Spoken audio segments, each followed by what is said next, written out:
Di sini saya menjelaskan materi tentang transaksi persediaan antar perusahaan.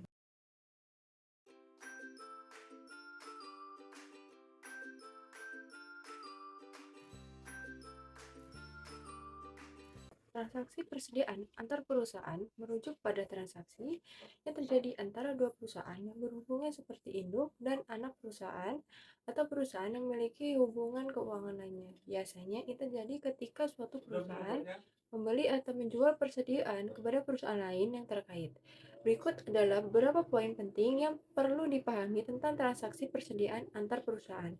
Yang pertama itu tujuan. Transaksi ini biasanya dilakukan untuk memindahkan persediaan antara perusahaan yang terkait. Misalnya, induk perusahaan bisa memindahkan persediaan kepada anak perusahaannya untuk mendukung operasi bisnisnya.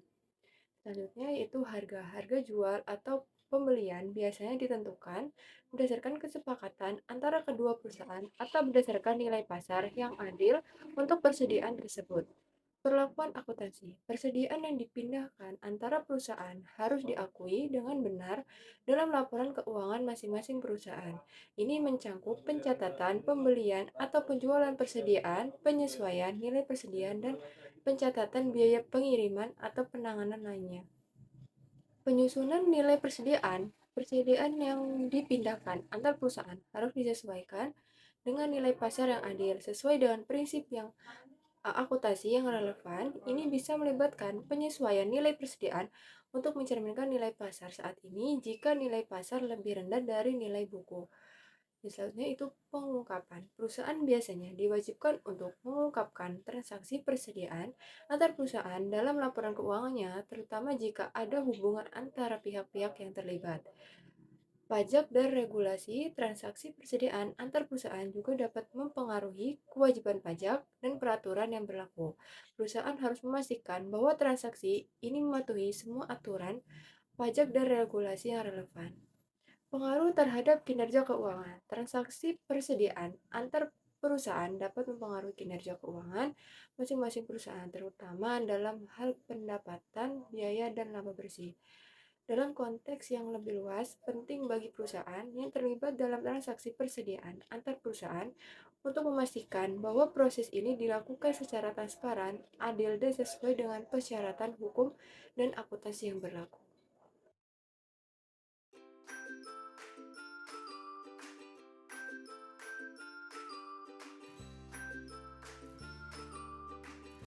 Selanjutnya yaitu transaksi antar entitas induk perusahaan dan entitas anak perusahaan seringkali terjadi, misalnya dalam transaksi jual beli persediaan, jual beli aset tetap, atau pemberian pinjaman. Biasanya entitas anak menghasilkan produk yang nantinya akan diproses lebih lanjut oleh entitas induknya atau sebaliknya.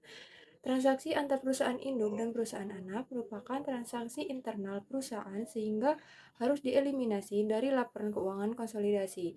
Transaksi tersebut akan mengakibatkan saldo akun resiprokal pada buku perusahaan afiliasi. Selain saldo akun keuntungan dan kerugian dari transaksi antar perusahaan, afiliasi harus dieliminasi sampai persediaan tersebut terjual kepada pihak-pihak luar yang dikonsolidasikan.